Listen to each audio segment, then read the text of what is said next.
The Armenians claim to be really the very first Christian nation, and they use that as a way to identify themselves over the centuries.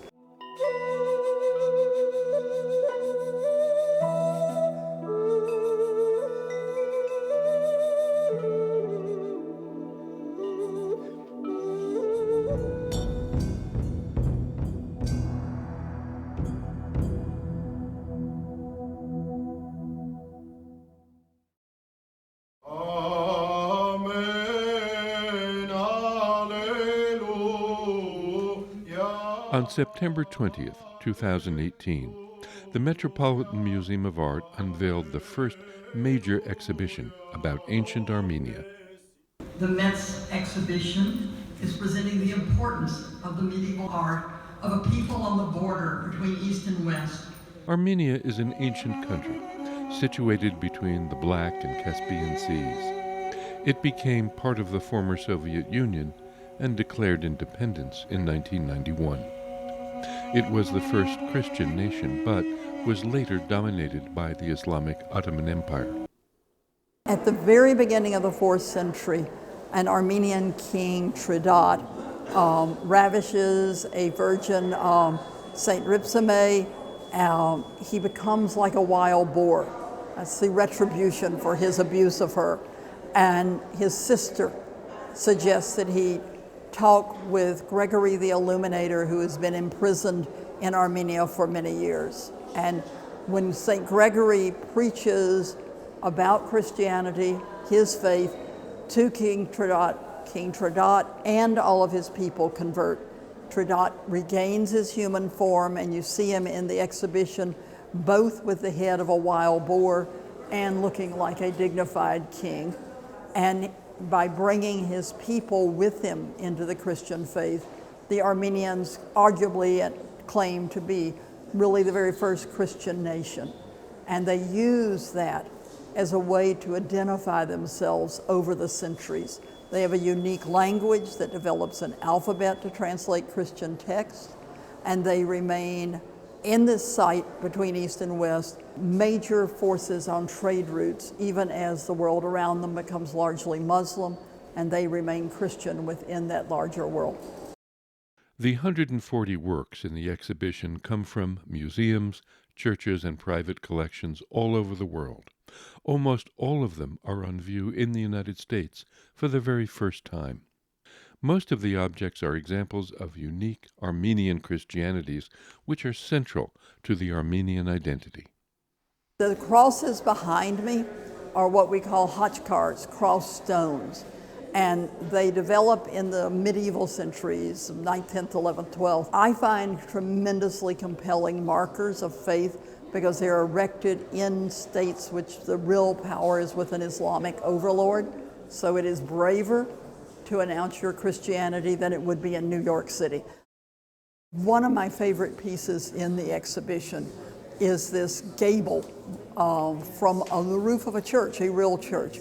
The site has been destroyed over the centuries, really by the Mongols, so we can see the essence of Armenian architecture. A cube, a cylinder, a cone on top. It's never traveled before.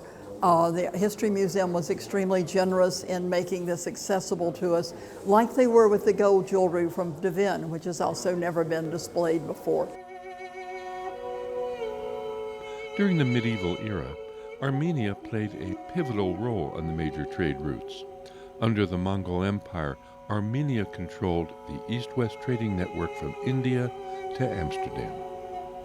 These beautiful manuscripts, metal objects, and textiles show how Armenia influenced and was influenced by the rest of the world.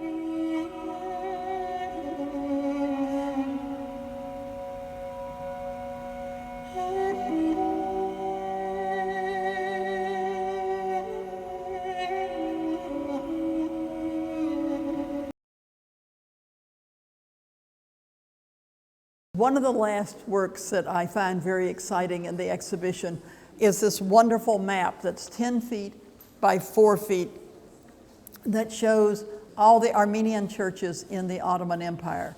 There are 800 of them, and you stand at the narrow end in Constantinople and look out across the empire. The lollipop-looking tugs tell you how important the site is at the end of the 1600s to the Ottoman Empire, and the church at Etchmiadzin in great detail.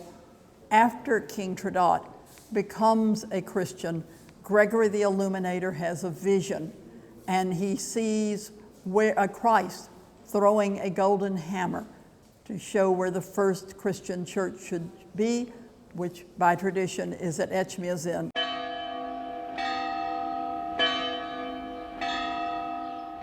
What certainly occurs in the first centuries of the Christianization of Armenia is they develop a very, very powerful architectural form that they use till today. So if you go to the St. Vartan's Cathedral at 34th and 2nd Avenue, you see an echo of the ancient Armenian church dedicated to St. Ripsime, the woman that King Trdat abused. Throughout their history, many Armenians were forced to flee their homeland for religious reasons, especially after the genocide which began in 1915, during which more than 1 million died. Today, far more people of Armenian descent live outside their country than within its modern borders. I am Egyptian with Armenian origin, so I'm very proud standing in this hall in the great Metropolitan, seeing the history of my ancestors here. So here the beauty of the crosses, the arts, and how the merchants, the trade route, how Armenians, they influence the whole world. Both religion and language play vital roles in the national identity of Armenians. Throughout the centuries, Armenian churches have helped millions of refugees and immigrants to settle into new countries and to keep the Armenian identity alive throughout the world. The church gathers us. Its language and church, it's very important for our identity.